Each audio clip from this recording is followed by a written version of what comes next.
Good evening. I promise I will keep this really, really, really brief. But no, I'm really going to do it. I'm really going to do it. So my name is Kim Ziegel. I'm here from Smithfield, Rhode Island.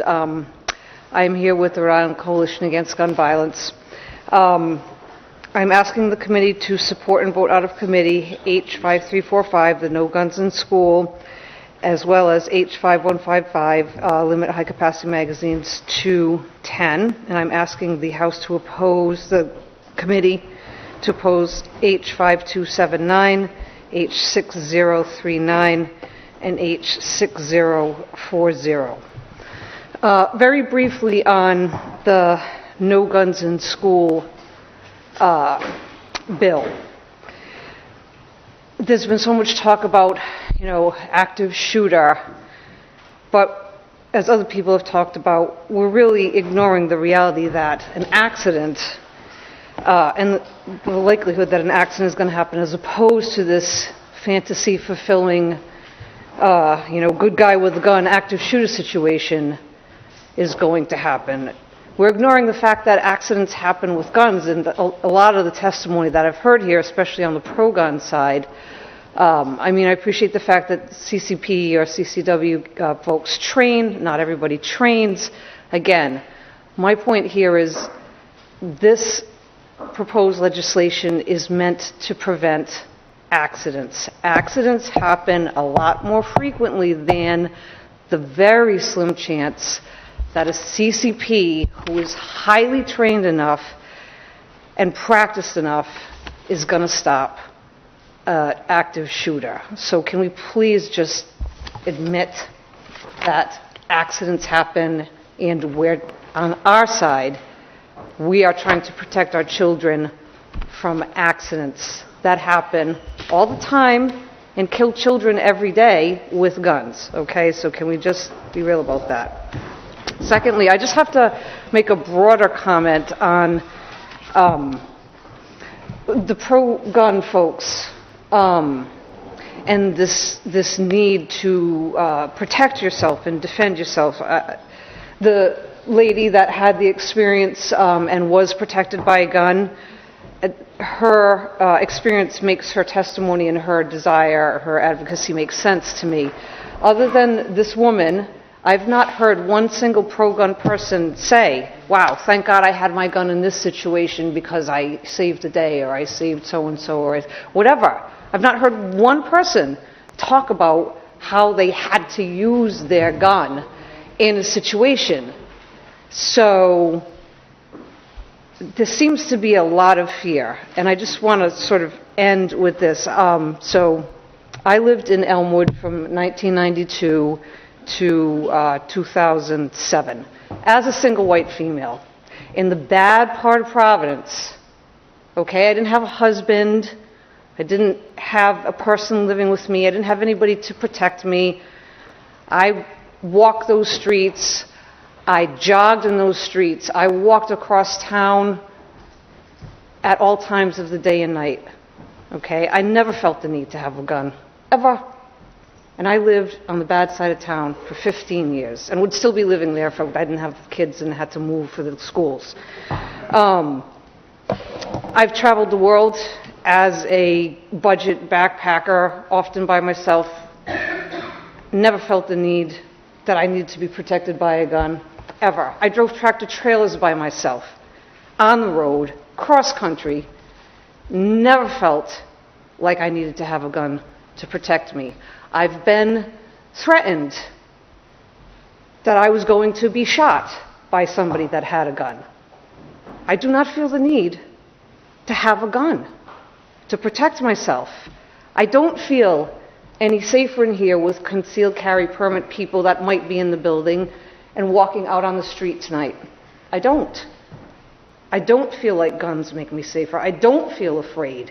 And I just am wondering where all this fear comes from and so little experience to back up this desire to protect yourself from things that just, I don't know, just really don't seem to exist in the way that some folks perceived it is needed. So that's the end of my testimony. Any questions? Camille? Sorry. Representative Wilkinson? That's all right, Mr. Chairman. Not a question, but a statement. So let me just say for the record that I've had 2 separate incidents. I'm not afraid. I don't feel afraid, but there's been 2 separate incidents when I've had to have possession of a gun to protect myself and my son. Twice. Once when I was in Cranston, another time when I was in Maryland. When I was in Maryland, I had 4 people trying to break into the apartment that I was in, and when I was in Cranston, I had 2. So I don't normally, when I go in to talk to people about concealed carry and so forth, I don't normally share that information. So I would just caution you that just because people don't come out and say it doesn't mean that they haven't had the ability to use it or felt safer because they did. I'll also tell you that there were 3 separate incidents where my son, who works in a bank, actually had been robbed. And as a mother, and having raised a son in a gun-friendly house, where he started learning how to safely use a gun at the age of 12 with an NRA registered instructor. He's also concealed carry. I wish that he had his gun with him, because I would have felt that he was safer. They did have a security guard at one of the banks who was unarmed. And I'm going to say to you again, I don't have a question, but as a mother, I would have felt better knowing that my son could have protected himself. Because Bonnie Fife, he didn't even have the 1 bullet in his pocket, sure as hell wasn't going to protect my son. And there was no bulletproof glass either. So it's just a different experience. Like I said to you before, all of us recognize the fact that none of us want to see gun violence. We're just trying to have the dialogue to see where the middle ground is, where we can make sure that there are protections. But I thank you very much for coming in tonight. Thank you. Thank you for sharing your experience as well. And it makes sense. Like I said, if you've had an experience like that, it makes very good sense to me that you would feel the need for a weapon, given your perspective. I mean, I've had those experiences too, and I don't feel like I need to carry a weapon. Okay. But I appreciate that. Thank you. Welcome. Representative Flippy. Thank you, Chairman. I would have been carjacked in Tucson, Arizona if I didn't have a firearm.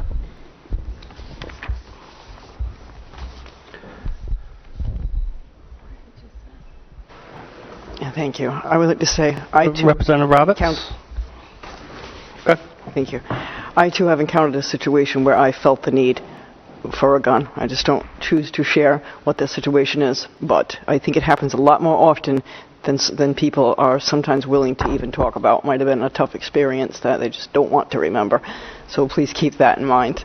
Just because you don't hear about it and people aren't talking about it doesn't mean it doesn't happen more frequently. Oh, absolutely. I understand. One last thing I did want to add.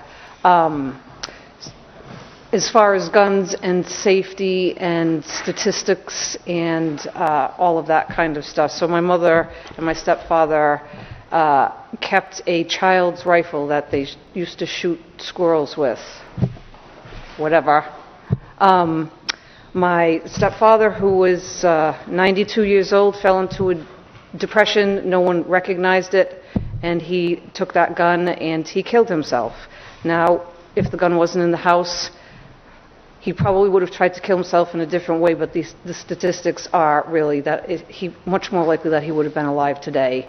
So I'm just saying I have experience on the other side as well, where my family has personally experienced gun violence, and it sort of has been borne out the statistics of having a gun in the house, in my case, and having somebody die because of it. So I just wanted to share that experience as well. So, that's part of where I'm coming from as I'm advocating. So thank you for your time. I really appreciate it. Thank you, Kim. And I hope I didn't take too long. Was that short? You guys made me stay up here longer. Thank you. We've come to understand, I'll be brief, to be the kiss of death up here. So.